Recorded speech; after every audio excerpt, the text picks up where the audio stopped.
So Ben, it's lovely to have you on the podcast, and it's great to have an entrepreneur because so many of our listeners think that they'd love the entrepreneur's life and it must be so exciting. I would put myself in the accidental entrepreneur camp in that sense. I think I had quite a sort of classic growing up. Actually, I grew up in Greece for the first 10 years of my life. So my dad worked in shipping, so I lived out there for the first part of my life, and then moved to East Anglia and Suffolk, where I went to school and then eventually went to university and moved to London after that. So there was nothing throughout. I've always quite liked the performative element, which is, I suspect, why I like the social media stuff. There's an element of performance that I perhaps didn't expect in myself. Okay, so before we come on to you setting up VERB and the marketing, you went to Warwick University. Correct. You studied classics. Classics with ancient history, yes. Yeah, I read archaeology and ancient history. Oh, so there you go. There you go. Yeah. You can do these degrees and survive.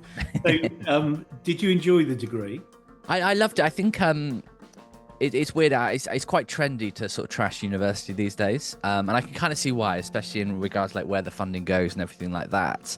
I think for me, I needed university. I was quite an immature 18-year-old, for want of a better phrase, and I think a lot of kids, 18, I guess adults. Some are adults, some are kids. I think at 18, and I was definitely in the kid camp. So I think for me, there was some maturing required that university massively helped with. I loved my time there. Huge amount of sport. Some very close friends who I still have today.